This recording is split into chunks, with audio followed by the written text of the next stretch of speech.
मुझे खून के बदला खून, जैसे मेरे बच्चे को मारा है उसी प्रकार मार के मेरे सामने लाया गया। जैसे मेरा भाई गया वैसे वो असद भी जाना है कि उसका इनकाउंटर करवा के हमारे सामने लेके आओ, मुझे देखना है मरा हुआ। गाजियाबाद की सुबह अभी पूरी तरह जागी भी नहीं थी, लेकिन खोड़ा इलाके की सड़कों पर पुलिस की हलचल तेज थी।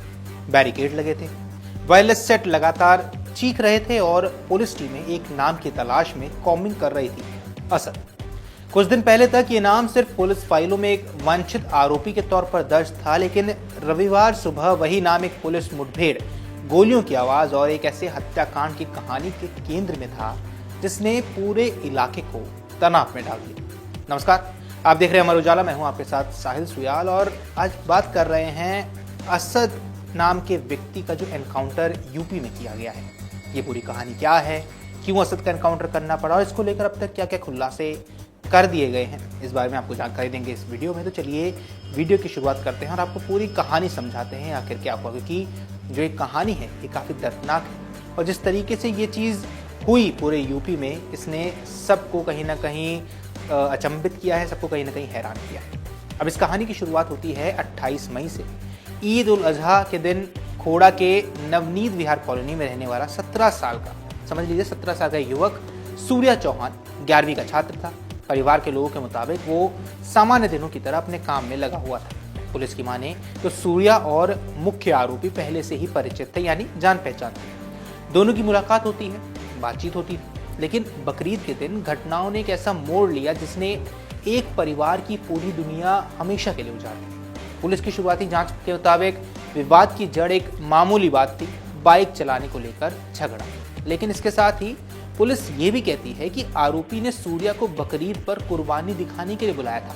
पहले सूर्या ने आने से इनकार किया, लेकिन बाद में ईद की पार्टी और मुबारकबाद देने की बात हुई। कुछ देर तक बातचीत हुई। कुछ देर बाद सूर्या उस जगह भी पहुंचा जहां उसे बुलाया गया।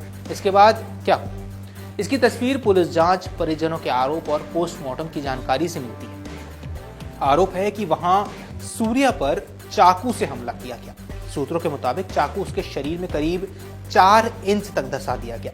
हमला इतना बेरहम था कि सूर्या की जान नहीं बच सकी। खून से सनी उस वारदात ने सिर्फ एक किशोर की जिंदगी खत्म नहीं की, उसने पूरे इलाके का माहौल बदल दिया। हत्या के बाद पुलिस हरकत में आई। परिजनों की तहरीर पर 5 आरोपियों के खिलाफ FIR भी दर्ज कर ली गई। पुलिस ने हत्या की धाराएं बढ़ाते हुए कार्रवाई को शुरू किया। मुख्य आरोपी के पिता नवाब, उसके साथी आतिफ और फरहान को गिरफ्तार कर जेल भेज दिया गया। 2 अन्य लोगों को हिरासत में लेकर पूछताछ भी शुरू हुई। लेकिन कहानी का सबसे बड़ा किरदार अभी भी पुलिस की पकड़ से बाहर था, मुख्य आरोपी असद। उसकी गिरफ्तारी पर 50,000 रुपए का इनाम घोषित किया गया और फिर आई रविवार की सुबह। पुलिस के मुताबिक एक मुखबिर ने सूचना दी कि असद अपने कुछ साथियों से मिलने खोड़ा इलाके में आने वाला है। बताया गया कि वह कुछ पैसे लेकर इलाके से बाहर भागने की फिराक में था। सूचना मिलते ही पुलिस सक्रिय हुई। पूरे इलाके में चेकिंग शुरू हुई, बैरियर लगाए गए, संदिग्ध वाहनों पर नजर रखी जाने लगी। फिर वसुंधरा क्षेत्र में पुलिस को एक बाइक दिखाई दी। बाइक पर 2 लोग सवार थे। पुलिस टीम ने उन्हें रोकने का प्रयास किया, लेकिन पुलिस ने जो दावा किया है उसके अनुसार जैसे ही बाइक सवारों ने पुलिस को देखा, उन्होंने फायरिंग शुरू कर दी। अब इसके बाद जो हुआ वो कुछ सेकंड का घटनाक्रम था, लेकिन उसी में एक लंबी तलाश खत्म हुई। जवाबी कार्रवाई में गोली चली। पुलिस के मुताबिक बाइक सवार असद गोली लगने से घायल हो गया। उसे इलाज के लिए अस्पताल ले जाया गया, लेकिन डॉक्टर्स ने उसे वहां मृत घोषित कर दिया। मुठभेड़ में थाना खोड़ा के तैनात एक सिपाही को भी गोली लगने से घायल हुए हैं। हालांकि इस पूरी कार्रवाई के बीच असद का दूसरा साथी मौके से भाग निकलने में कामयाब रहा। पुलिस का कहना है कि असद के पास से एक पिस्टल और कारतूस बरामद किए गए हैं। लेकिन पुलिस मुठभेड़ की इस कहानी के समांतर खोड़ा की गलियों में एक और कहानी चल रही है, एक परिवार के टूटने की कहानी। शनिवार की सुबह से सूर्या के घर के लोगों का तांता लगा हुआ है। विश्व हिंदू परिषद, बजरंग दल, राष्ट्रीय हनुमान दल और हिंदू रक्षा दल के कार्यकर्ता मौके पर पहुंच चुके हैं। भाजपा के पूर्व महानगर अध्यक्ष जय शर्मा भी परिवार के साथ मौजूद रहे। घर के भीतर मातम था और बाहर गुस्सा। जब पोस्टमार्टम के बाद दोपहर करीब 1:30 बजे सूर्या का शव घर पहुंचा तो माहौल अचानक बेहद तनावपूर्ण हो गया। पूरा इलाका पुलिस छावनी में तब्दील कर दिया गया। कफन में लिपटे बेटे को देखकर मां सरोज ठाकुर टूट गई। प्रत्यक्षदर्शियों के मुताबिक वो बार बार हत्यारों के एनकाउंटर की मांग कर रही थी। रोते रोते उनकी हालत बिगड़ गई। इस बीच परिवार, स्थानीय लोग और संगठन के कार्यकर्ता इकट्ठा होने लगे। मांगे सामने आने लगी। आरोपियों का एनकाउंटर, घरों पर बुलडोजर कार्रवाई और सख्त कानूनी कदम। स्थिति इतनी तनावपूर्ण हो गई कि परिवार और स्थानीय लोगों ने अंतिम संस्कार करने तक से इनकार कर दिया।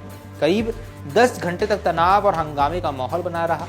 पुलिस अधिकारी लगातार बातचीत करते रहे और आखिरकार लगभग 4 घंटे की लंबी बातचीत के बाद प्रशासन की ओर से आश्वासन दिया गया। परिवार को सुरक्षा, शस्त्र लाइसेंस और आर्थिक सहायता देने की भी बात कही गई, जिसके बाद सहमति बन सकी। लेकिन इस पूरे घटनाक्रम ने अब कई बड़े सवाल पीछे छोड़ दिए हैं। क्या ये सिर्फ पुरानी पहचान रखने वाले युवकों के बीच अचानक भड़का विवाद था?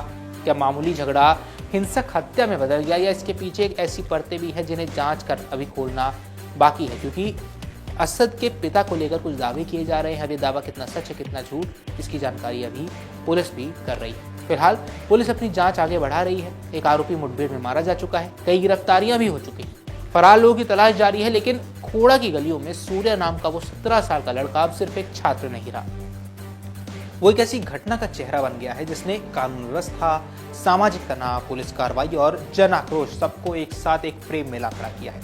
और उस सुबह की गोलियों की आवाज शायद लंबे समय तक इस कहानी का पीछा भी करती रहेंगी, क्योंकि अब सवाल यही है कि आखिर सूर्य की हत्या क्यों की गई। इस सवाल का जवाब पुलिस भी ढूंढ रही है और परिवार के साथ साथ बाकी दुनिया भी अब ये जानना चाहती है कि आखिर ऐसा क्यों हुआ। आपकी इस पर क्या कुछ राय है, हमें कमेंट सेक्शन में जरूर बताएं। फिलहाल के इस वीडियो में इतना ही। नमस्कार। अगर आप ये वीडियो YouTube पर देख रहे हैं तो हमारे चैनल को सब्सक्राइब कर बेल आइकन दबाएं, और Facebook पर देख रहे हैं तो हमारे पेज को लाइक करें।